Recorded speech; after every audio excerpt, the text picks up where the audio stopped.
Hi, today I'm going to look at making some lunch. Lunch isn't for a few hours yet, but I'm going to prepare or start preparing it now to make sure that it's extra tasty by lunchtime. So today I'm going to show you how to make a party sub. I think one of the very famous sandwich chains do this for lunches.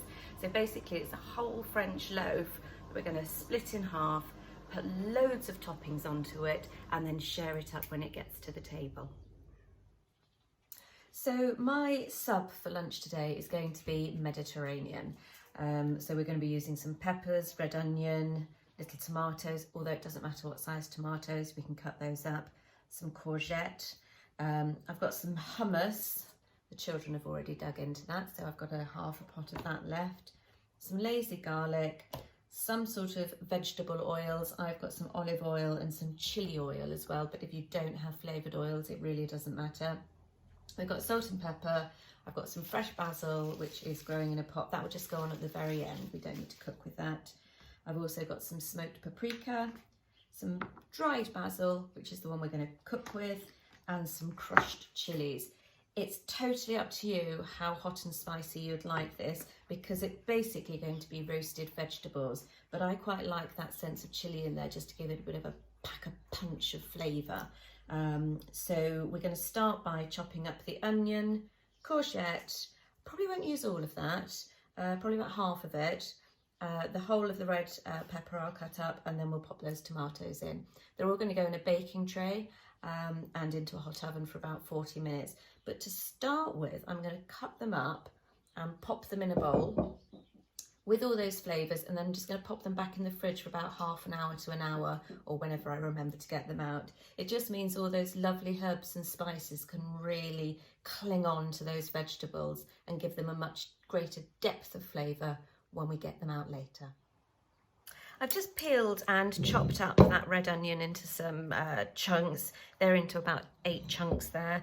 They will break up naturally when we toss them in the oil, so you can just leave them like that for now.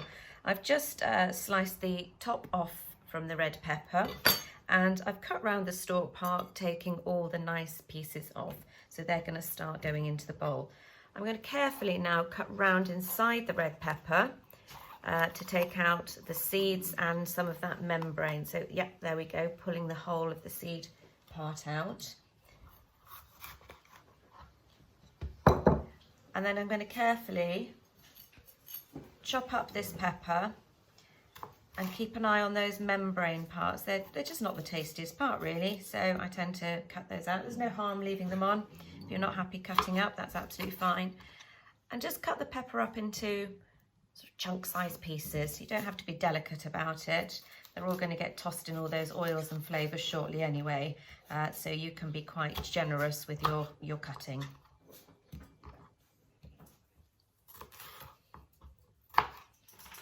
You might have watched some of the other food preparation videos that we've been doing, and we talk on there about the more colourful the vegetables, often the better they are for you. They're really packed with nutrients and vitamins.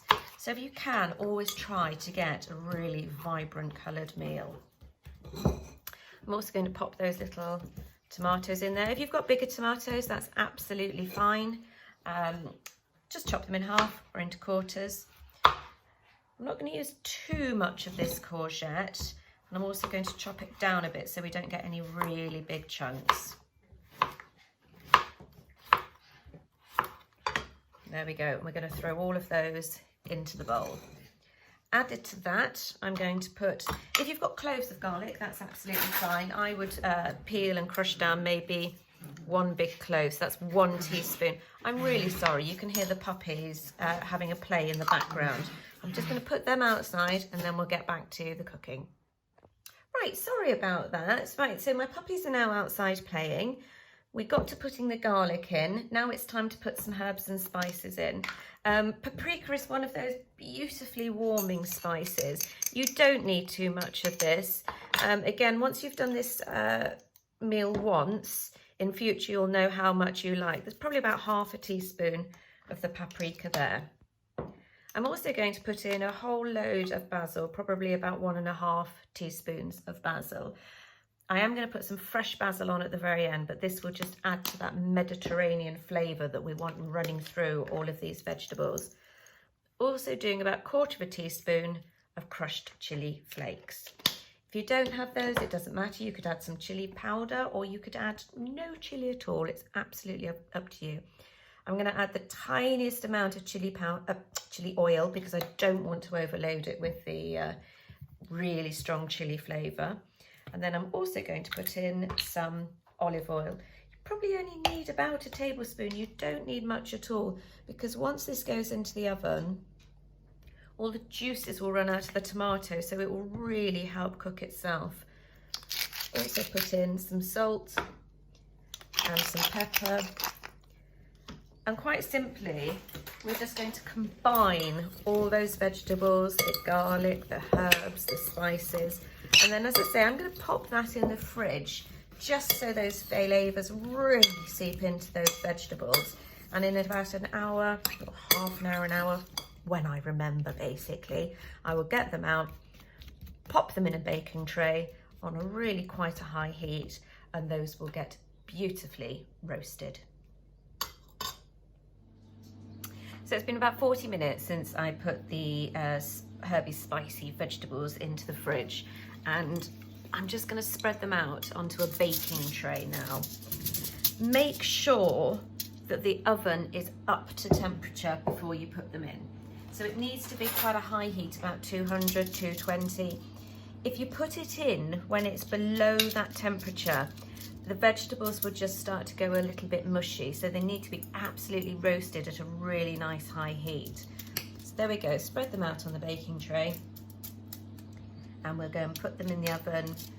I'm going to check them after about 20 minutes and see how they're getting on. They will go a little char grilled, so don't worry that you think they're burning, because they're not. The onions have got some sugars that convert when it's cooked, the same with peppers, so they will have that lovely browned off roasted colour. So as I say, don't panic if you think they're burning.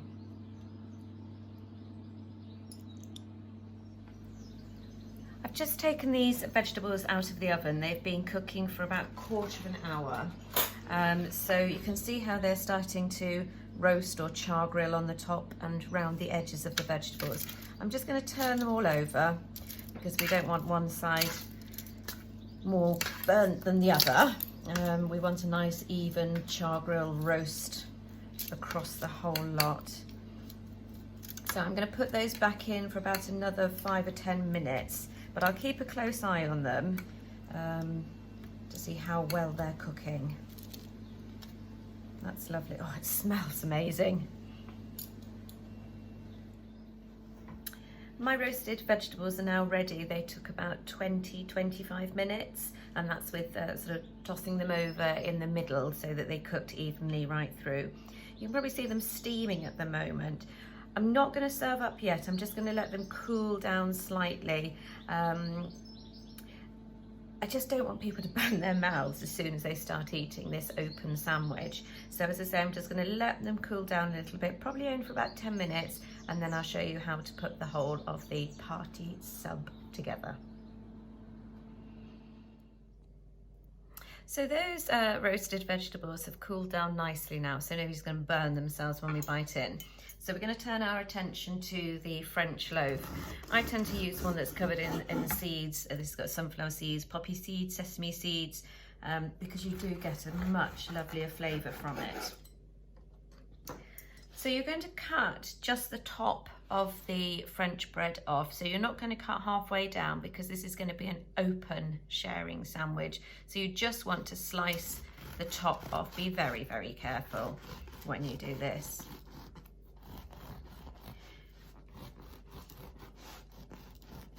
If you're making this with children, make sure you definitely do this. Do not leave the children to do this part. Okay, so that's the top taken off. So if you can see there, we've got a really thick piece which we're going to load up, and then we've got this little thin piece here. Now, I usually end up nibbling that whilst I'm carrying on making the lunch. But actually, today I'm going to put it to one side in a little plastic bag or a Tupperware box, because I'm going to blitz that in a blender tomorrow to make some yummy breadcrumbs for a chicken dish that I'm doing. So don't let that go to waste, just pop it to one side and keep it safe. Okay, I'm going to get some of the hummus now, which my children very kindly started to demolish last night, and just spread this over the French loaf. So you don't need any butter or any spread, just lovely generous helpings of hummus. If you don't like hummus, if the family don't eat hummus, then you could easily pop some spread on at this point. But this does give a really beautiful flavour to this Mediterranean roasted open sandwich. Okay, so that's on there. Oh, wish you could smell it. It smells absolutely gorgeous. So we're going to get, there we go, should have got that out earlier. Right, I'm just going to lay these vegetables along the top of this hummus. You don't have to be very careful. It will just jump off your spoon or your spatula. So just load it as high as you want to. Try and get a good mixture of veg all the way along, because you don't want one person just having a load of courgette and another person having mostly red pepper. Just to make sure it's evenly distributed along. Oh, my mouth is watering. It smells so yummy. I cannot wait. Okay. You might have a few little vegetables left over. That's absolutely fine. It depends how long your French loaf is, but you can pile it as high as you want to. You do pick this up to eat it, but if it's really heavily loaded like this one is, you might just use a fork to pick off some of the veg, because it does get a bit messy when you're picking it up and eating it. Okay, that's looking really colourful and delicious. Put that bread to one side. Hopefully you can see how beautifully loaded that is. The last thing I'm going to do is just pick some basil leaves from my little plant that I've got here. You don't need very much. Because we've got that beautiful roasted flavour and we put those chilies and the paprika in, it's quite a spiky little number. So putting some freshly chopped basil on top gives it such a fresh flavour and it's such a beautiful contrast. So just shred these. And again, you can put on as much as you like. The minute you start cutting in to those basil leaves, you will smell the amazing Mediterranean aroma. It is absolutely beautiful. And again, hopefully you can see we've got these amazingly bright colours, the vibrant greens and the luscious reds, a good indicator that this is a really healthy lunch. Now you could leave it like that and go and serve it up. I just happen to have some drizzling balsamic vinegar. I think Tesco's do this. I know I've had it from Aldi before. It's just a thicker balsamic vinegar. And quite simply, I just pour some along the top. You could do that with some mayonnaise or some creme fraiche or something else. But basically, that is your sharing sub.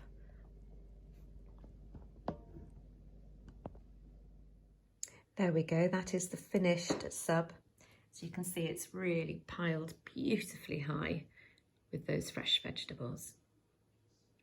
Now to try and chop it up into 4 even parts for our lunch.